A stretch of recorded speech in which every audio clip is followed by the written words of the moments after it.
Jimmy Kimmel, ladies and gentlemen. I don't know if you've heard. Freedom of speech is under attack, ladies and gentlemen.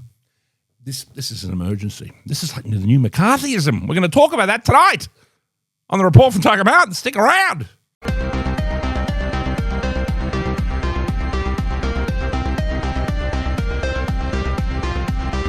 All right, ladies and gentlemen, I don't know if you've heard, there's a free speech crisis going on here.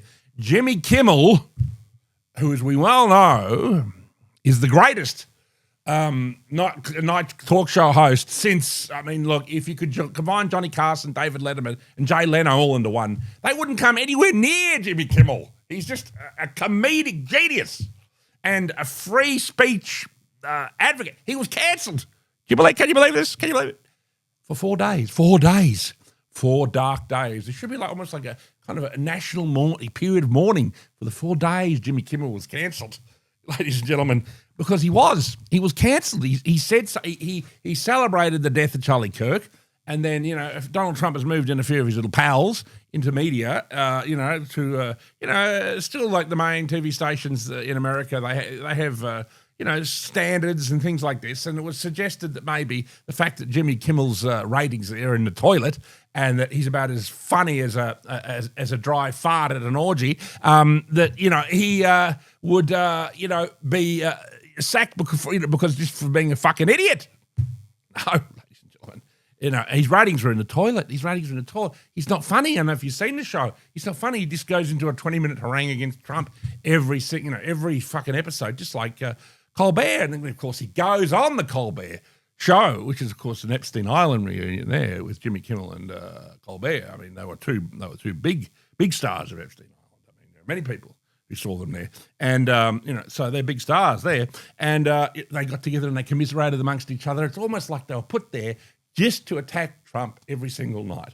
But, don't let me quote on that. And obviously, Colbert's got in the arse. He's being sacked just for having a shit show, ladies and gentlemen. I mean, they're not being sacked for having a shit show. Their freedom of speech is under attack. Now, don't forget that Charlie Kirk, who's actually a free speech advocate, had just had his throat blown out, most likely by a pervert who likes sleeping with transgender person called Twigs. That had actually just happened. He was murdered over his free speech. He's dead forever. His children are now childless. His wife is now, a widow. But that's not the crisis. That's not new McCarthyism. The new McCarthyism is the fact that Jimmy Kimmel's been cancelled for 4 dark days, ladies and gentlemen. And forget that the left has been cancelling people on the right, myself included, thank you very fucking much. That's why I'm doing this podcast, because I got cancelled about 10 years ago for some stupid comment I made. Just went viral or whatever, and everybody, well, not everybody, probably about 30 or 40% of the film industry kind of went, oh, even though they all knew I was a bit right-wing and they all loved me as a lovable rogue, ladies and gentlemen. But anyway, they all turned on me and, so that is that. I thought, well, what the fuck? I'm just going to embrace this politics now and get even worse. So here I am. So, they've been cancelling people. I'm not the only one. There's thousands of people they've been cancelling, and this, that, and the other, and then there was an article in Crikey going about the Jimmy Kimmel, is this a new McCarthyism? It's like, hang on a minute, you fucking idiots on the left have been doing this for 10 or 15 years, cancelling people ever since you went woke. I don't exactly know when woke politics exactly came into, fruition, but it was around the time of Occupy Wall Street. Occupy Wall Street, the last major Occupy Wall Street event, and it was where they did the people's mic and they weren't allowed to have a microphone, so they had everybody repeat themselves like they were on. It's like, we want to fight. And then the audience would go, we want to fight. It was like play school, ladies and gentlemen. It showed you what a bunch of absolute juvenile, infantile, like just looking at it visually and mythically, it just said that left-wingers are just basically moronic children, which of course, that's exactly what they are.